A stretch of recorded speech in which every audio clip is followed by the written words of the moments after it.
just before I was sitting down and wondering, what does it actually mean when someone asks you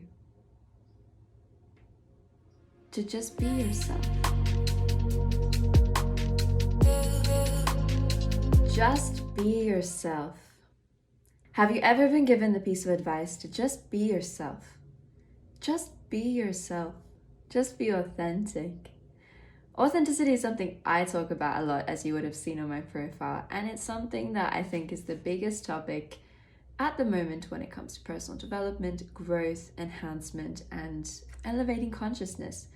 But just before I was sitting down and wondering, what does it actually mean when someone asks you to just be yourself? Who is this self? Because sometimes the self that we are, or that we think that we are, isn't the self that we want to be. And this whole idea of authenticity, what does that actually mean?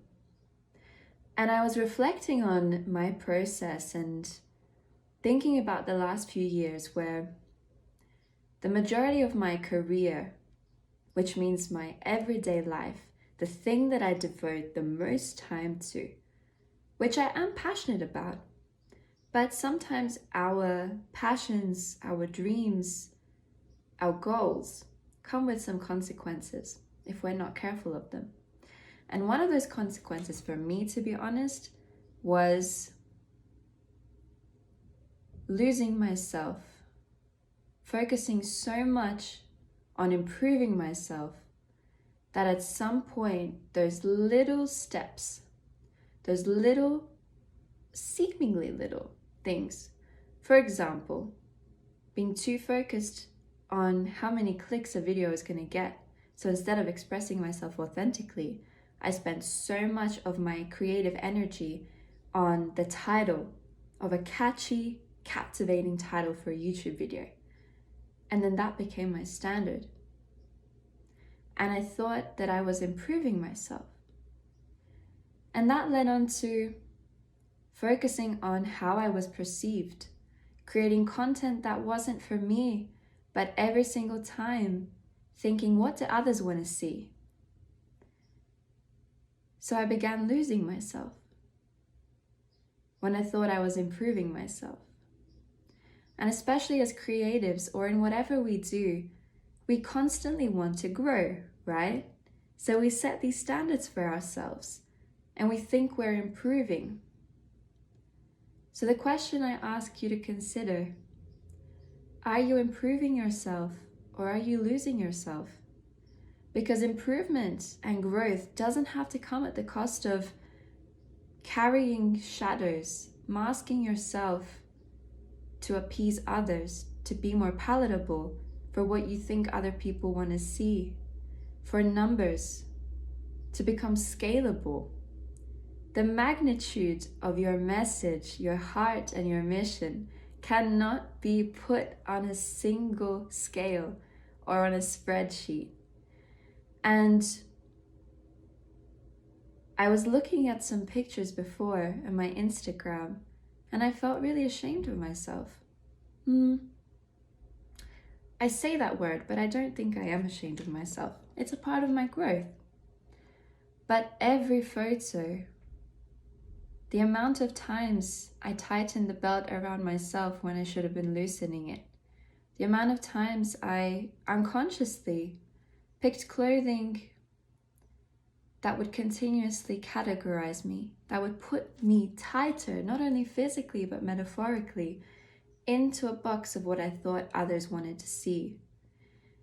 And then at some point, the mask becomes so attached that you can't see the separation anymore.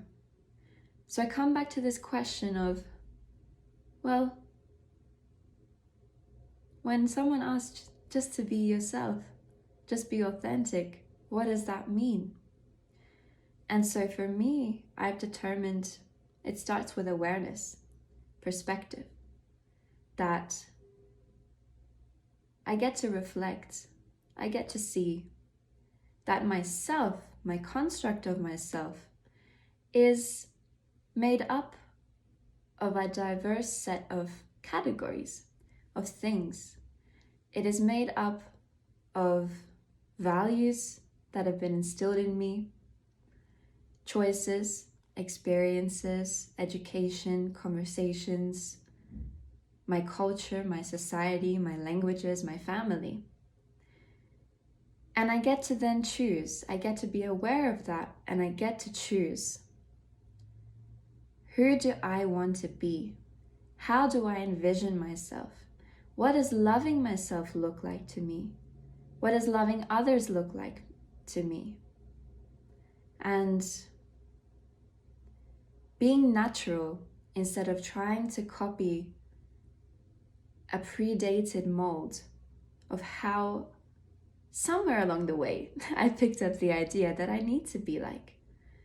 That remembering who you are is better than just good enough. Who you are exceeds just good enough. So my loves, if you are ready to dive in deep and understand what it actually means to you to be authentic, to be natural, and step away from that feeling, that attachment within to be like someone else or to follow somebody else's rules, then click the link in my bio where you will find the free, powerful purpose prompts. I've designed a 9-page activity for you. It's very simple. All you need is a pen and print it off and you're ready to go. And it will help you determine your purpose. See you in the next episode.